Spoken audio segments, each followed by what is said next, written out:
Bonjour à tous, j'espère que vous allez bien. Donc on se retrouve aujourd'hui pour ma toute première vidéo qui est sur ma routine make-up. Donc on peut voir ma peau, là je suis pas maquillée, on peut voir que j'ai des imperfections sur le front, sur le menton ainsi que des cernes, donc il y a pas mal à camoufler. Donc pour camoufler tout ça, je vais appliquer mon Ultra HD de chez Makeup Forever que j'aime beaucoup. Donc il n'a pas une grosse couvrance, mais bon, on va venir camoufler mes imperfections avec de l'anti-cerne, on va voir ça tout à l'heure. Donc là, j'en mets sur tout mon visage et je vais venir l'estomper, le fondre à mon visage, donc avec ma Beauty Blender que j'aime beaucoup. J'applique vraiment mon fond de teint toujours avec la Beauty Blender, je trouve que ça fait vraiment un effet très naturel. Voilà, franchement, tout ce que j'aime. Donc j'oublie pas d'en mettre près de la racine des cheveux parce que j'aime pas quand ça fait trop de démarcation. Et je pense bien à le fondre, donc c'est vrai que j'y passe du temps. Mais bon, je trouve que le résultat est d'autant plus joli quand il est correctement travaillé.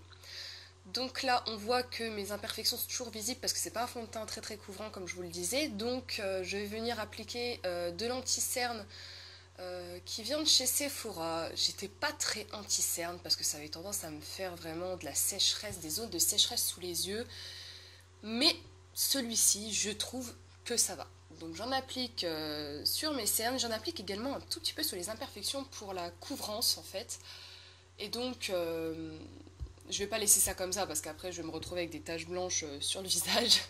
Mais on va déjà l'utiliser pour camoufler les cernes, illuminer un petit peu le dessous de l'œil. Bon là on peut voir que j'ai une tête magnifique.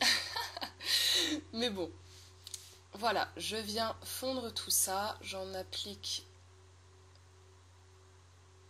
On pourrait croire que j'en applique beaucoup, mais en fait, pas tant que ça. Je le plonge une fois dans le produit et après, je viens. C'est vrai que le produit est très couvrant.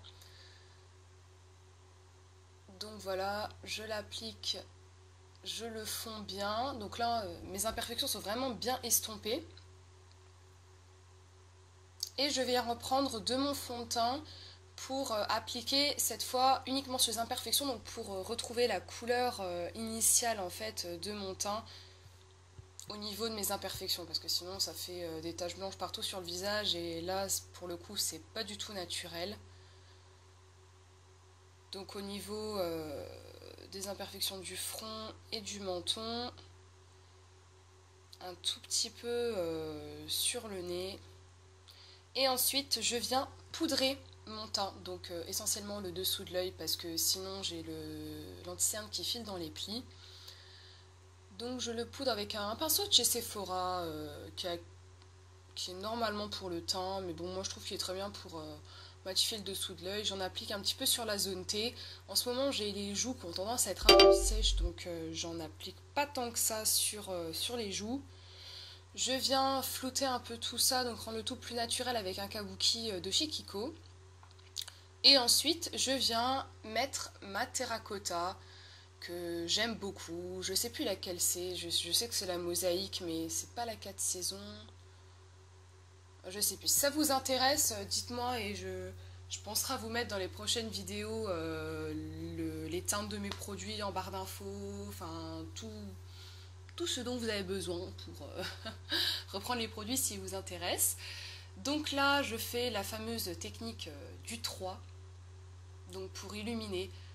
J'ai pas tendance à mettre vraiment de bronzer, highlighter. C'est vrai que j'ai tendance à avoir des rougeurs sur les joues, donc je trouve que ça fait déjà un peu blush. Donc ce que je fais, c'est que je viens pas faire vraiment de contouring, je fais vraiment très léger, mais bon, je viens apporter un peu de chaleur à mon visage et dessiner très légèrement le nez. Voilà, je suis pas très adepte du contouring, peut-être plus tard, on sait jamais. Ensuite, je viens faire mes sourcils, donc qui est la Brobox d'Urban Decay dans la teinte Honey, je sais plus trop. Bon, en tout cas, dites-moi si ça vous intéresse, je penserai pour les prochaines vidéos à vous mettre les références de mes produits. Donc voilà, après mes sourcils, je les fais très simplement. C'est vrai qu'il faudra que je pense à prendre une autre brosse parce que celle-là, c'est pas pratique. C'est vrai que j'utilise les brosses qui sont dans le petit coffret, la Bro Box. Mais bon, c'est vrai que là, c'est des petits pinceaux, c'est difficile de les prendre, voilà, d'appliquer, enfin voilà. Ensuite, avec un petit goupillon, je viens brosser pour rendre le tout un peu plus naturel. Ensuite, on va passer au maquillage des yeux. Donc, j'ai la Primer Potion de chez Urban Decay. Donc, je crois que c'est la normale, c'est pas la anti-âge. Bon, j'en ai pas vraiment besoin, on va dire. Voilà, voilà. Je viens pour assurer un maximum de tenue à mon make-up. Ensuite, on va passer, je vais prendre la Naked 2 pour le maquillage de mes yeux aujourd'hui. Donc, je fais vraiment quelque chose de très naturel. Je viens prendre ce joli beige, donc en fait que j'applique sur toute ma paupière pour apporter un effet plus poudreux. Parce que sinon, en fait, quand j'applique après mes fards, juste après la Primer Potion, elle a tendance à un peu accrocher, donc les fards s'estompent pas très bien. C'est pour ça que je mets ce fard beige pour permettre aux autres fards de s'estomper beaucoup plus facilement. Donc j'en mets vraiment sur toute la paupière et bon, on le voit pas du tout, c'est de la même couleur que mon visage, que la paupière, donc voilà, c'est une très très bonne base. Ensuite, je viens appliquer ce joli fard brun qui va me servir de fard de transition. Et oui, j'utilise le bout de la Primer Potion en fait pour éviter de trop déborder. C'est vrai que ça, c'est ce que j'ai tendance à faire, à toujours déborder, à trop en mettre. Donc voilà, je viens d'abord appliquer avec un pinceau donc dans le creux de la paupière. Et ensuite, je vais venir l'estomper. Donc là, on se retrouve, je suis désolée, la vidéo a coupé, je m'en suis pas rendu compte. Donc j'ai terminé en fait le maquillage de mes paupières. Donc je vais vous expliquer rapidement ce que j'ai fait. J'ai utilisé en fait un fard qui est dans la palette beige rosé, donc qui est celui-ci, que j'ai appliqué juste en dessous du sourcil pour vraiment illuminer. Et ensuite sur la paupière, j'ai tout simplement appliqué cette monodose de chez Make Up Forever qui est un brun vraiment très très très pailleté, il est magnifique. Et donc je l'ai déposé au doigt au centre de la paupière, un peu en ras de cils également, j'ai estompé, voilà, pour faire un effet très naturel. Ensuite, je viens recourber mes cils avec le recourbe-cils de chez Sephora, tout simplement. On voit quand même que ça recourbe bien les cils, ça donne des beaux yeux de biche. Et ensuite ce mascara que j'aime beaucoup beaucoup, qu'on trouve en grande surface, et ça m'a vraiment étonnée parce qu'à la base c'est ma soeur qui l'utilisait et puis j'avais pas de mascara sous la main, je lui ai demandé son mascara et je l'ai trouvé génial. La brosse est vraiment géniale, elle a un peu recourbé et donc ça permet vraiment de prendre, de galber le cil. Donc là il est un petit peu sec parce que ça fait un moment que je l'utilise, faut que je le rachète. Mais vraiment, il est vraiment génial. Après, ça apporte longueur. Pour celles qui veulent peut-être un peu plus de volume, ce sera peut-être pas le top. Mais moi, c'est pas vraiment ce que je recherche. C'est vraiment de la longueur, faire des yeux de biche. Pour ça, il fait très bien son job. Donc, il me convient parfaitement. Pour les lèvres, je vais appliquer un rouge à lèvres mat de chez Golden Rose. Donc, que j'ai commandé sur le site Cookies Makeup. Je suis très très très très nulle en couleur, donc je ne saurais pas vraiment vous la décrire, on dirait un peu... C'est quand même proche de la couleur des lèvres, hein.